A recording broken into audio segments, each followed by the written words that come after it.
This Torah class is brought to you by TorahAnytime.com. Okay, good afternoon, friends. Shalom Aleichem, Bruchim Habayim. Welcome to the Kollel Agra de Pirka, Monday afternoon National Shir. We have an amazing topic today, and very excited to share with you today's subject.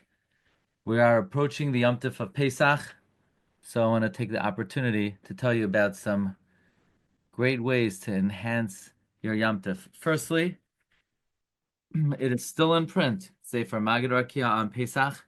It is available in better Sfarim stores, or you could order it with free shipping at rabbidg.com. Also, Haggadah Shel Pesach, published by ArtScroll, where you have many new insights on the Haggadah that are only available here in the ArtScroll edition of the Haggadah Shel Pesach, available at artscroll.com or at better Sfarim stores. Now, watch this. See this? It looks like what I showed you before, but it's different. First of all, you like the shrink wrap? Look how it's shrink wrapped for Pesach. I'm going to open it for you because I want to show you something, that this Haggadah is actually very different than the one that I showed you earlier. This is Sabre la Haggadah, Elex Ado, Wala Redención Fanal, Secretos Ocultos de la Haggadah. Secrets on the Haggadah, Edition Isaac Zakai. For many years, you've said the Haggadah in Lashon Kodesh, in English, in Yiddish, and you feel you want to expand your efforts. After all, Moshe Rabbeinu translated the Torah into 70 languages. So now you could say the Manishtana in Spanish. Maybe you have friends in Panama, or in Mexico, or in Colombia, or somewhere in South America, or in Florida, or in Arizona. You could get this new Haggadah that just came out in Spanish. And coming out today is the Haggadah in French. Okay, let us talk about a very important topic as we prepare for the Yom Tov of Pesach. Haba Aleinu L'Taiva. This actually is in our humble Sofer Maggid Harakiah Pesach, Maimer Ches. And a very important topic. As Pesach is approaching, we are very energetic, and we are very careful to prepare ourselves for the mitzvahs hayom. We're involved in burning the Chometz, in eradicating the Chometz from our homes, and baking the matzos, and we do so with the utmost care. And when we serve HaKadosh Baruch Hu with feelings of reverence and yearning for Kedusha, it is very cherished by HaKadosh Baruch Hu. However, we always have to make sure that we keep things in the proper perspective. And as stringent as Chometz is, and as careful that we have to be to make sure that we don't leave any Chometz in our homes and we eradicate all the Chometz from our possessions, we have to make sure that we do not, in the course of our zealousness to eradicate the Chometz, step upon sins that are even worse than Chometz. Now, what could possibly be worse than Chometz? So there is a frightening story brought from Rabbi Yosef Chaim Sonnenfeld about the Chasam, the Chasam Sofer. Rabbi Yosef Chaim Sonnenfeld said about the Chasam Sofer, a wondrous account. 1 year, this is brought in the Sefer Chometz Chaim from Rabbi Yosef Chaim Sonnenfeld ala Torah, Parshas Bay. One time, in the house of the Chasam Sofer, they would distribute matzos to the needy. And the maidservant gave to the ani mistakenly the special matzos of the Chasam Sofer. So the Chasam Sofer had mahudr dika matzos. They were locked up in a special cabinet, and the maidservant, the mishareses, gave away the matzos of the of the Chasam Sofer, instead of giving the matzos that were put aside for the aniyim. When the maidservant realized what she did, she was shaking. And even to add insult to injury, she did not remember which ani she gave the Chasam Sofer's matzos to. When the Rebbitzin heard, she was very distressed. She knew how upset the Chasam Sofer could have been over something like this. These were very mahudr dika matzos, very special matzos. And the maidservant was very down on herself. When the Chasam Sofer came back from the mikvah, He read the situation very clearly. He saw how worried his wife was. And when the Chasam Sofer realized what happened, he overcame his instinctive reaction, perhaps, and he turns to the Rebbitzin and he says, "Look, nothing happened. Don't worry. It's better this year that I should eat regular matzos like every other Jew than, heaven forbid, violate the midah of kas, which is a despicable midah." Meaning, even though the maidservant gave away the Chasam Sofer's special matzos, Chasam Sofer says it's better to eat regular matzos and not get angry than to get angry and have the most mahuderdika matzos. But there's another girsa of the story, and the other girsa of the story goes, it's better to violate a chashash of Chometz than violate a tiny bit of kas on Pesach. So that's another version of the story. Better to eat Chometz on Pesach than to get a little bit angry. We're always, how careful we are. Heaven forbid to eat a little bit of kidneys. You eat a little bit of kidneys, we can't even give you galila. We wouldn't even let you open the aron for anim zmiros if you even brought kidneys into the house. Certainly chametz. But if somebody gets angry, what's the problem? It's human nature. Comes a Chasam Sofer and he says, even though chametz is a chamor dika iser, kas b'mashu is worse than chametz b'mashu. That's the derech Yetzer Hara. He hides from us strict averos. He makes us blinded to the chomer of chamor dika averos. And by doing so, he makes us be nichshal in more fundamental averos. Rabbi Ovadia Yosef, quoted in the Sefer Anafetz Avos on page Memhei, brings a Maisa that brings this to reality. The story is about the Abda Rav, the Ohev Yisrael. The story goes like this.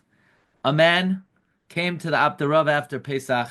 He came, unfortunately, to divorce his wife.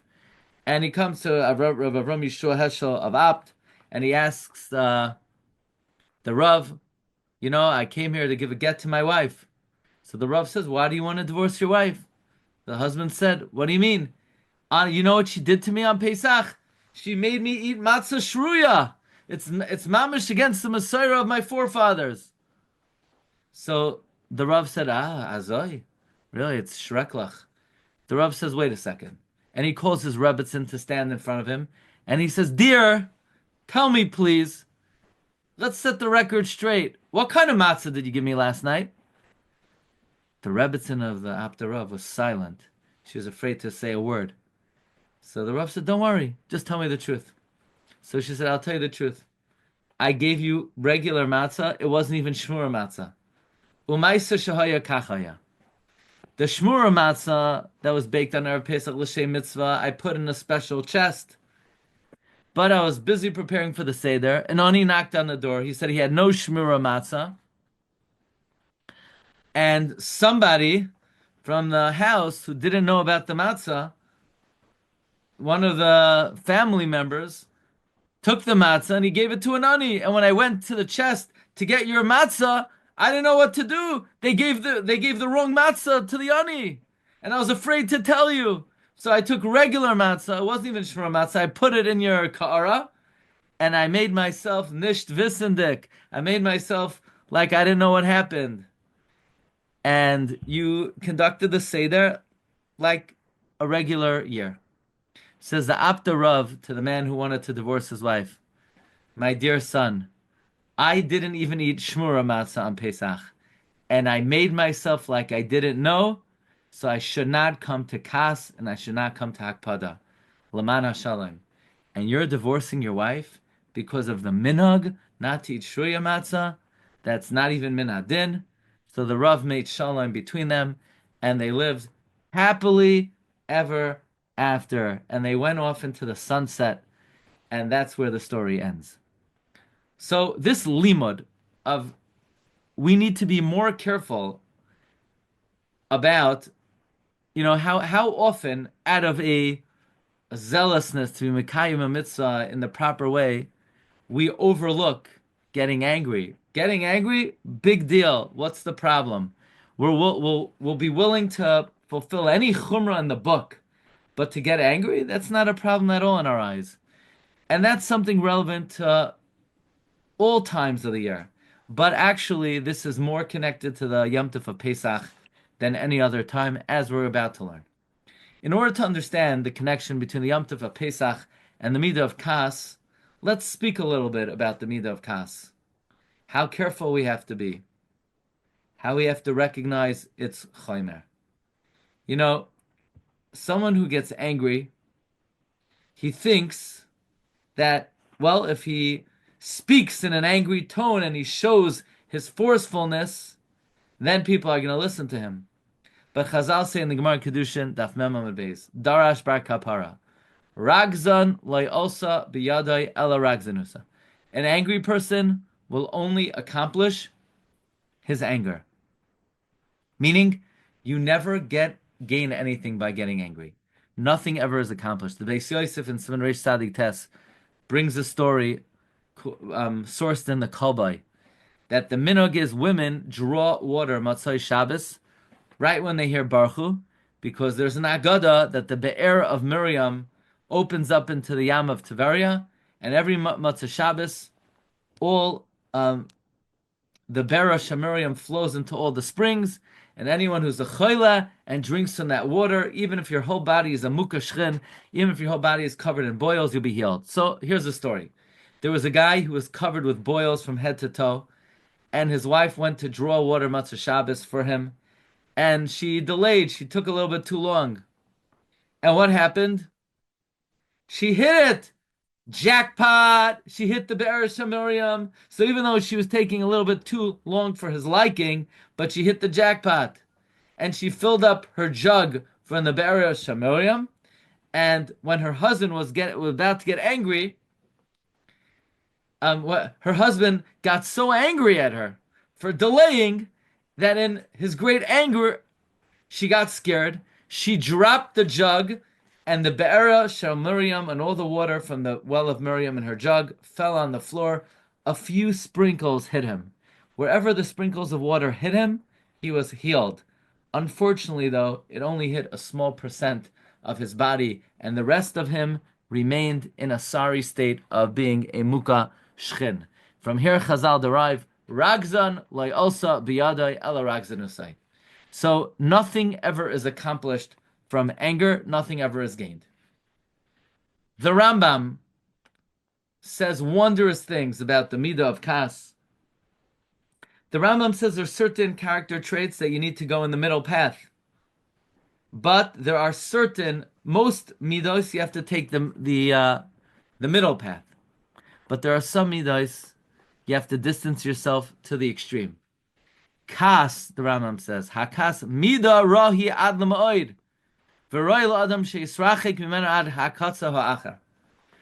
Kas is a very bad midah, and you need to distance yourself until the nth degree. You should train yourself not to get angry, even at a time that it's appropriate. And if you want to instill some fear in your family or on the community, in order to impress upon them the importance of something, then you need to do so with what is called kas panim, but in your mind you should be settled. Then the Rambam drops the bombshell. Says the Rambam, Amru Chachamim Harishonim, the early sages taught us, Kol hakoyes keilu oived avodah zara. Anyone who gets angry, it's like he worshipped idols. That means even though other midos, the Rambam says you should take the middle path, kas, you need to go to the extreme. But then the Rambam brings from these early chachamim that getting angry is like serving idols. Where'd the Rambam get this from? How does the Rambam know that getting angry is like serving idols? Indeed, the Gemara in Shabbos, Kuf Hamad Beis says, Tanya Rav Shimon Elazar Omer, in the name of Chilfa bar Agra, who said in the name of Rabbi Yochanan Nuri, that one who tears his clothing in anger breaks items in anger, loses his money in anger, consider it like you worshipped idols. But upon further analysis, nowhere does the Rambam say that anyone who gets angry, it should be in your eyes like you served idols. The Rambam says, if you destroy things in anger, then it should be in your eyes like serving idols. But the Gemara doesn't say that anger is like serving idols. How could the Rambam make a blanket statement that anyone who gets angry, it's like they served idols? That's not what the Gemara says. The Gemara doesn't say anyone who gets angry, it's as if he served idols. The Gemara says that anyone who breaks kalim in his anger, or rips his clothing in his anger, or scatters his money in his anger. So who are these Chachamim Harishonim that the Rambam is quoting from? And this is the question of the Maritz Chios.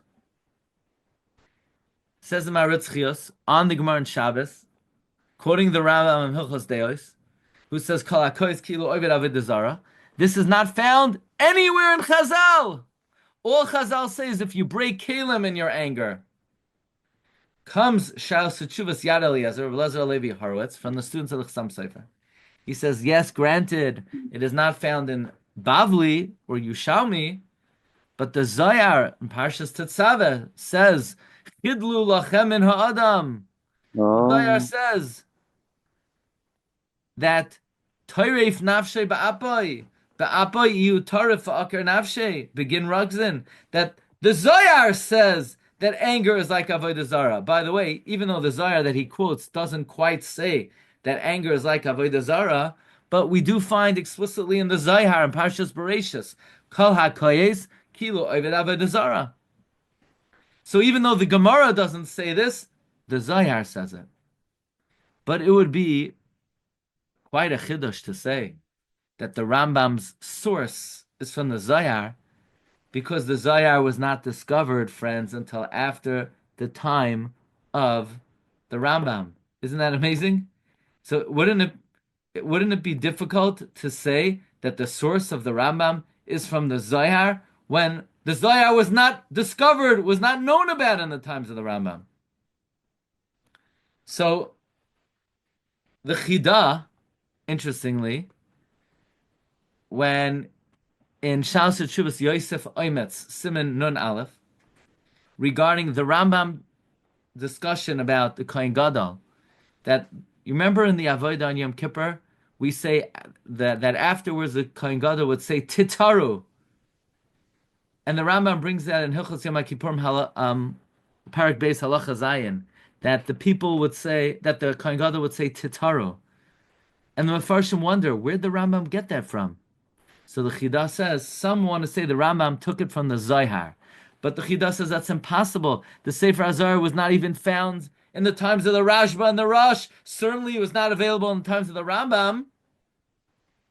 However, the Chidah himself, in Shal Shuvas Chaim Sha'al, Chelek Beis Siman Mem Gimel, discusses the Rambam in Hilchos Deos, up to what point do you need to reprimand somebody? Let's say they're going to punch you. Do you still have to give them musar? Like, up to what point do you need to tell somebody they're doing the wrong thing? So, the Rambam paskins, until the guy whacks you, until he hits you. That's the opinion of Rav in Eruvin. Even though Rabbi Yochanan disagrees with Rav. And normally we paskin like Rabbi Yochanan against Rav. The Rambam paskins like Rav. And the Chidah says, where did he get it from? He got it from the Zohar. The Zohar paskins, you have to reprimand somebody until they hit you. So the Chidah says, where did the Rambam get this from? The Rambam took it from the Zohar. So even though regarding the halacha that the Kohen Gadol says Titaru, the Chidah says the Rambam could not have gotten it from the Zohar. Regarding the halacha that you have to reprimand somebody until they hit you, where the Rambam paskins like Rav, the Chidah says that the Chidah says, look at the greatness of the Rambam. The Ruach HaKodesh resided on him. He paskins like Rav because that's how the Zohar paskins. By the way, there's another instance where the Rambam brings the makar, brings a din, brings a halacha, and his only source could have been the Zayar. The Rambam Parak Daled of Hilchos Chalitza talks about how do we do Chalitza? We throw it to the ground. And the Tur asks on the Rambam, where does this come from that we throw the shoe on the ground? Says Rabbi Meir Shapiro in his Chuvas Or HaMeir, Chilek Aleph Siman Lamed Aleph, also the Mishkanos Yaakov in his Hagois at the end of Chilek Even HaEzer. He says the source of the Rambam is the Zohar and Parshas Chukas. And we could say about the Rambam, Soid Hashem Li Reyav, the secret of Hashem is upon those who fear him. So this din that the Rambam says, Kol hakoyes ki'ilu oived avodah zara. Where did the Rambam get it from? Anyone who gets angry is like he worshipped idols, even though the Rambam didn't see it in the Zayar, but he certainly was mechavein to the Zayar, or he had early midrashim which were similar to the Zayar. The bottom line is, anger is like idolatry. And even though we always have to avoid idolatry, there's one time a year that if we don't avoid idolatry, there will be certain mitzvahs we cannot partake in. Because what does it say about the current Pesach? Vayomer Hashem Moshe Aaron Zoischu Kasa Pesach. Any son of a foreigner cannot eat it. Says Rashi, what does it mean, a son of a foreigner? Anyone whose actions have become foreign from their Father in heaven. What does this refer to? A Gentile or a Jew who is a Meshumad cannot eat the Korban Pesach. So comes the Baal B'nai Yissaschar of Tzia Limelech Midinov in his Sofer Derech Pikudecha Mitzvah Lamed Mitzvah Sloisase Yodar Ois Daled. He says a Chidush Nifla. And what if somebody has a din of an Oved Avodah Zarah Midrabanan?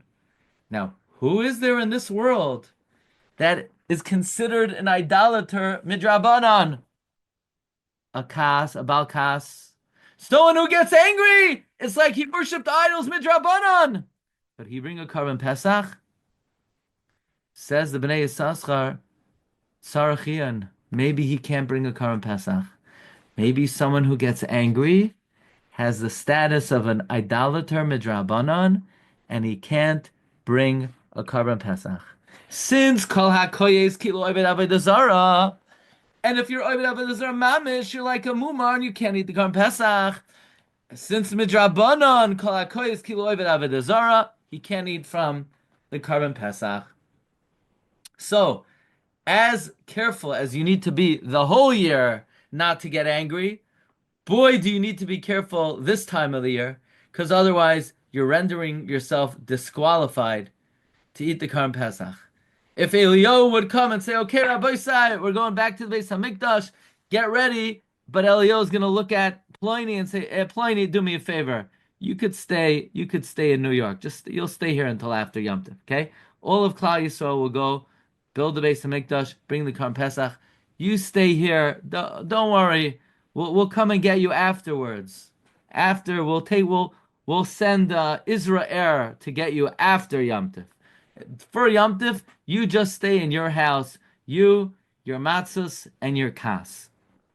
And it comes out very beautiful that since this midah of kas could render a person disqualified from partaking in the Korban Pesach, therefore Hashem, in His beneficence, gave us a special mitzvah to protect us from the midah of kas. We know that matzah is called lechem oini. The Gemara says lechem oini. One pshat is lechem sha'oinin alav dvarim harbe. Another pshat is ani. Just like an ani has a broken piece, so too matzah is broken. So matzah being lechem ani doesn't only dictate that we have to have a broken piece of matzah, but there's another aspect of an ani that we have to bear in mind. And it is the derech of an ani to be an anav, humble, a shvar ruach. And through anivos, one is spared from kas. We know that an anav is the chief madrega needed to protect one from anger. Because a person only gets angry because he thinks, well, I deserve that my will be fulfilled. So if things don't go the way I want, he comes to anger.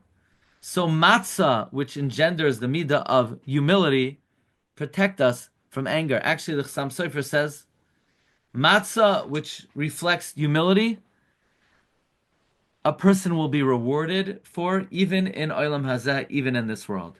Chasam Sofer says on the pasuk, "Matzois teachel b'makom kadosh, b'chatzar oyhel moyed yochluha."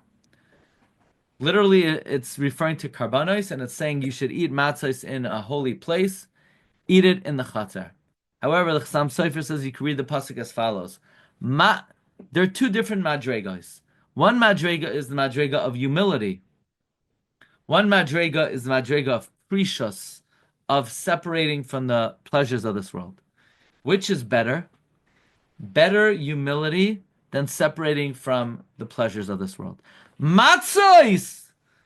The midah of matzah, which is humility, toichal, you should partake of it, b'makom kadosh, instead of, in lieu of, in place of being a holy person. Why? Because for humility, you will be rewarded even in this world. B'chatzar oyel moed, in the courtyard, in this world, yechluha, you will eat it. Namely, the maila of anivos is so great, it's greater even than precious and kedusha. It's so great that you'll even be rewarded for anivos ba'olam hazeh, as opposed to kedusha, you have to wait for olam haba. Now, friends, it's very interesting. Even in the way we relate and say over the makos, we learn the disparaging, a degradation of the midah of kas. That someone who gets angry, the only thing accomplished is he loses his own seichel and das. We know by the plague of the tzvardeya, it says Aaron stretched out his hands, and the tzvardeya arose and covered the land of Egypt. Rashi says on the words Vata'al hatzvardeya, there was one frog, they would hit it, and it would spray out swarms and swarms of frogs. So that means it started off as one, and the more they hit it, the more it reproduced. So the Stipler, the Kilas Yaakov in the Sefer Berachos Paras, asks a very simple question. There's this one massive frog jumping around Egypt. So when the first Chacham from the Mitzrayim hit the frog, and when he hit the frog, it sprayed out 100 frogs. Why would he hit it again? It says they were plagued with frogs. Doesn't say they were plagued with insanity. So if there was only one frog, and by hitting it, it sprayed out many frogs, so I have a great idea. I would go over to the Egyptian, and I would provide free therapy. Mr. Egyptian, maybe don't hit the frog. If you see by hitting the frog, it sprays out 100 frogs, then don't hit it. The answer, says the Stipler, the frogs were pressing the buttons of the Egyptians, because the Egyptian was angry with this big frog jumping around, and it hit it. And when it hit it, the frog sprayed out many, many frogs. And that did not calm down the Egyptian. That angered the Egyptian. That got on his nerves. So he decided he's going to take out his wrath on this big frog. But Mr. Egyptian, if you take out your wrath on the big frog, things are going to be worse for you, not better. So why would the Egyptian continue to hit the frog? The answer is that kas is a form of insanity. And even though logic dictates, cut your losses, stop hitting the frog, but the last thing the Baal kas has is logic. And this is the reaction of angry people, not only when they're big frogs jumping around, but when they're big family members jumping around. And let's say your spouse says something to you you don't like. So you have two choices. One choice is you could ignore it and keep your mouth closed. But if you strike back, they're going to spray out you more frogs, more of whatever they said to you the first time, whatever insult they hurled at you the first time, They have 100 times more ammunition where that came from. So you have a choice. You could keep your mouth closed, or you could spread makas tzvardeya throughout your bias, and it's just going to end up as one of the all-time great altercations. So a person has to realize that nothing ever is gained from anger. The way the Yetzer Hara operates is the Yetzer Hara says, you're not happy. You see, why do people get angry? Because they feel they're losing control. And they feel that by getting angry, it's a way of taking control. In other words, something happened that you're not happy with. It's shaloi kirtzainecha. And when things are not happening on time or the way you would like, you feel like you don't have control over the situation, that your destiny, so to speak, is in someone else's control, and you feel helpless. And instinctively, you feel by raising your voice and screaming and yelling, you could take control over the situation. But sometimes you need to tell yourself, actually, by getting angry, you're losing more control. And whatever you feel you lost control before, you will lose even more control. And the only control you have over the situation is you could control your reaction. So even though, so to speak, instinctively you want to get angry to gain control, tell yourself the best way for me to gain control over this situation is not to react. And as important as this is throughout the year, it's most relevant to the time of Pesach. Because if there's any time of the year we have to be careful not to be considered idolaters, it's Pesach time. And sometimes we have to ask ourselves, would I, heaven forbid, be lenient and even a little kitnius on Pesach? No, heaven forbid. But the truth is, anger is more chamor not only than kitnius, but even than chometz itself. And as we search all the nooks and crannies of our home from a mashu of chometz, it's a good time to check the nooks and crannies of our personality to train ourselves to in the midah of savlanos, patience, and calmness. Rabbeinu Yoina says in Perkei Avos that of all the midos that the students of Rabbi Yochanan and Zakkai investigated, the one that he liked the most was that of Rabbi Elazar ben Arach, which is leiv toiv, a good heart. What is a good heart? Rabbeinu Yoina says, to be tolerant, to have patience, to be accepting. Rabbeinu Yoina says, Chikoi mamtakim v'kuloi machmadim, where your palate only has sweet things to say and only has nice words, calm words, and words of positivity and complimentary words. And that is as important as it is to be careful from chometz. It's even more important to be careful from kas. So yes, I'm sure you have a lot of things to prepare for Pesach, but even more than most of the things on your list, what we learned about today is the most important preparation. Okay, thanks everyone for listening. Have a great day. You've just experienced another Torah class brought to you by TorahAnytime.com.